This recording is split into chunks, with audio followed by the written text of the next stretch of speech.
સાબરકાંઠાના ઈડર પાણીનો વેડફાટ થતો હોય તેવા દ્રશ્યો સામે આવ્યા છે। પાલિકાના વોર્ડ નંબર 2 માં પાણી છોડાયા બાદ બજારના માર્ગો પર પાણી ફરી વળ્યા હતા। જ્યારે પણ પાલિકા દ્વારા અહીં પાણી છોડવામાં આવે છે ત્યારે આ પ્રકારે પાણીનો વેડફાટ થાય છે તેવા સ્થાનિકોએ આક્ષેપ કર્યા છે। બજારના મુખ્ય માર્ગો પર પાણી વહેતા થવાથી સ્થાનિકો અને રાહદારીઓને પણ ભારે હાલાકી થઈ રહી છે। વારંવાર રજૂઆત છતાં હજુ આ અંગે કોઈ પણ તકેદારી ન લેવાતા લોકો પણ રોષે ભરાયા છે।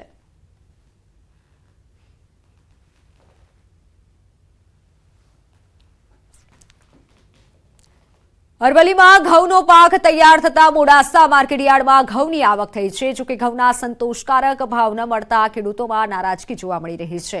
મોડાસા માર્કેટયાર્ડમાં ઘઉંની દરરોજ 440 જેટલી બોરીઓની આવક થઈ છે। સિઝનની શરૂઆતમાં જ ઘઉંના 400 થી 550 જેટલા ભાવ બોલાતા ખેડૂતો નિરાશ થયા છે।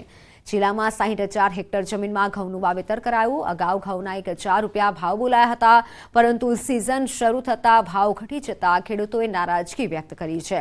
બીજી તરફ માર્કેટયાર્ડના સત્તાધીશોએ આ ભાવ ટેકાના ભાવથી વધારે હોવાનો દાવો કર્યો છે।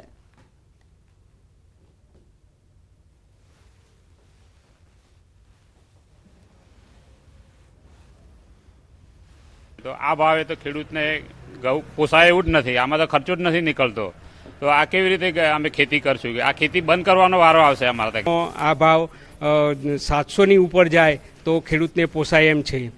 અને આ અગાઉ સિઝન નથી તો એ વખતે 1,000 રૂપિયા ભાવ ચાલતો હતો, અને અત્યારે સિઝન ચાલુ થઈ તો એકદમ ભાવ ઘટી જાય છે, એટલે ખેડૂતોને બહુ નુકસાન થાય છે। ઘઉંની આવક 500 થી 600 બોરી સુધીની આવક છે। ઘઉંના ભાવ 480 થી લઈ અને 555 સુધીના ભાવ પડે છે। મોંઘા બિયારણ અને ખર્ચાળ ખેતી છોડી ખેડૂતો હવે પ્રાકૃતિક ખેતી તરફ વળ્યા છે। જામનગરમાં આવેલા લીંબોડા ગામમાં પ્રગતિશીલ ખેડૂત રમેશભાઈએ ઓર્ગેનિક જીરાની ખેતી કરી છે। રમેશભાઈ છેલ્લા 7 વર્ષથી પોતાના ખેતરમાં ઓર્ગેનિક ખેતી કરી રહ્યા છે। રમેશભાઈ દર વર્ષે પોતાના 10 વીઘા ખેતરમાં ઓર્ગેનિક જીરાની ખેતી કરી છે, અને અગાઉ રમેશભાઈએ મગફળી, ચણા, રાય અને ઘઉંનો પ્રાકૃતિક રીતે ગૌ આધારિત ઓર્ગેનિક ખેતી કરી સારું ઉત્પાદન મેળવી ચૂક્યા છે।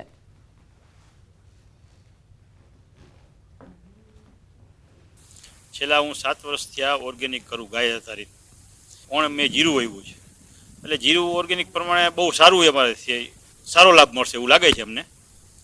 પછી તો કુદરતી સપોર્ટ હવે હવામાન બધું કરે તો સારું।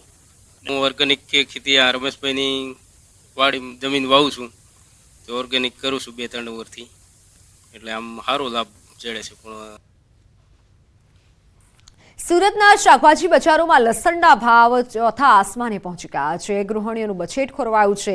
અન્ય રાજ્યોમાંથી સુરત એપીએમસી બજારમાં લસણની આવકમાં મોટો ઘટાડો થયો છે, જેની સામે ડિમાન્ડ વધી છે। તો વિતેલા 3 વર્ષમાં લસણના પોષણક્ષમ ભાવો ન મળવાના કારણે ખેડૂતો અન્ય ખેતી તરફ વળ્યા છે। જે લસણના ભાવ વધારા પાછળનું મૂળ કારણ હોવાનું શાકભાજીના જથ્થાબંધ વેપારી જણાવી રહ્યા છે।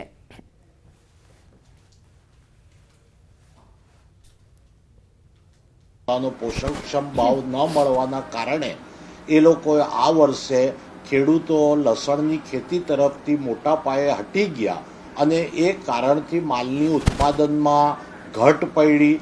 એના સાથે સાથે વાતાવરણની અનુકૂળતા ન આવવાના કારણે આપણા જે ગુજરાતમાંથી સૌરાષ્ટ્રમાંથી લસણ નીકળતું હોય તે અત્યારે આ સમય પર સૌરાષ્ટ્રનું લસણ નહિવત પ્રમાણમાં છે। અત્યારે આપણે લસણ માટે મધ્યપ્રદેશ પર આધારિત છીએ, અને મધ્યપ્રદેશથી જે લસણની આવક થઈ રહી છે તો લસણનો ભાવ અત્યારે માલ ઓછો હોવાના કારણે અમારી માર્કેટમાં 3,000 થી 5,000 રૂપિયા પ્રતિ 20 કિલો સુધી અત્યારે વેચાઈ રહ્યું છે। હવે ધીરે ધીરે નવા માલનો નિકાલ શરૂ થઈ ગયો છે, અને જેમ જેમ નવો માલ નીકળતો જશે એમ બજારો અંકુશમાં આવવાની સંભાવના છે। તો 1 વર્ષ અગાઉ સુરતના બજારોમાં સૂકા લસણનો જે ભાવ હતો તે લસણનો ભાવ આજે ચોથા આસમાને પહોંચી ગયો છે। સુરતની એપીએમસી માર્કેટમાં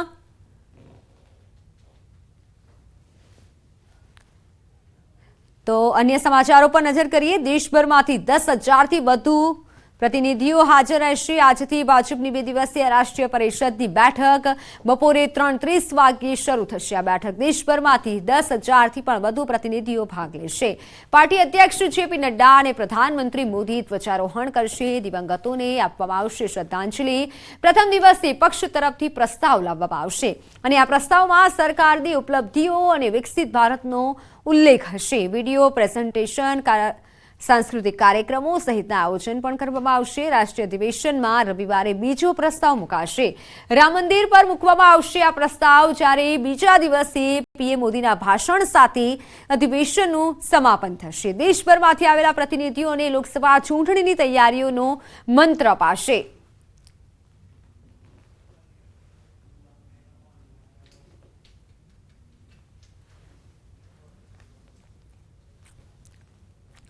અમદાવાદમાં શરૂ થયેલી સિગ્નલ સ્કૂલને આજે 1 વર્ષ પૂર્ણ થઈ ગયું છે। ગુજરાત સરકારની પ્રેરણાથી ગુજરાત લીગલ સેલ અને એમસીના પ્રયત્નોથી સિગ્નલ સ્કૂલની શરૂઆત કરાઈ છે। આજે સિગ્નલ શાળાને 1 વર્ષ પૂર્ણ થતા બાળકો માટે સ્પોર્ટ્સ ડેનું આયોજન કરાયું છે।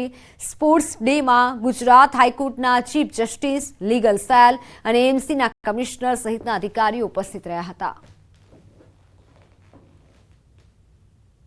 જીવન એક સ્પોર્ટ્સ છે અને આ બાળકો સ્પોર્ટ્સમેનશીપ જીવનની આ બધી પ્રવૃત્તિઓ મારફતે શીખશે। ગુજરાત સરકારની પ્રેરણાથી Gujarat high court, legal cell authority, Ahmedabad municipal corporation અને સ્કૂલ બોર્ડ આ બધાના સંયુક્ત અભિગમથી જે આ કાર્યક્રમ ચાલુ કર્યો હતો સિગ્નલ સ્કૂલનો, તેમાં આજે 153 બાળકોનો રમતોત્સવ યોજાયો છે। રાખોડી શેર ટીટોડી નામનું દુર્લભ વિદેશી પક્ષી મધ્ય ગુજરાતનું મહેમાન બન્યું છે। પંચમહાલના પાવાગઢમાં આવેલ વડા તળાવમાં આ દુર્લભ પક્ષી દેખાયું હતું। સામાજિક વનીકરણ વિભાગના જયેશ દુમાદિયાના કેમેરામાં દુર્લભ પક્ષી કેમેરામાં કેદ થયું છે।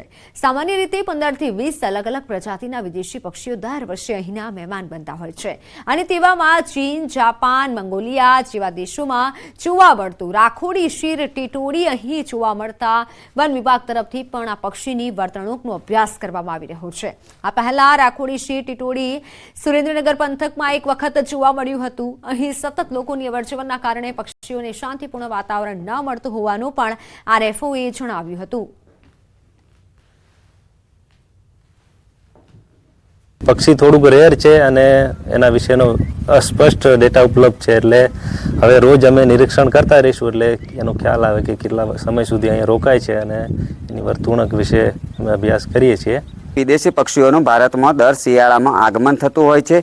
એ જ પ્રકારનું એક રાખોડી શેર ટીટોડી નામનું જે વિદેશી પક્ષી છે તે મધ્ય ગુજરાતમાં પ્રથમવાર જોવા મળ્યું છે। સાથે સાથે જ ગુજરાતમાં બીજી વાર જોવા મળ્યું છે। હું હાલ આપને સીધા દ્રશ્યો બતાવીશ।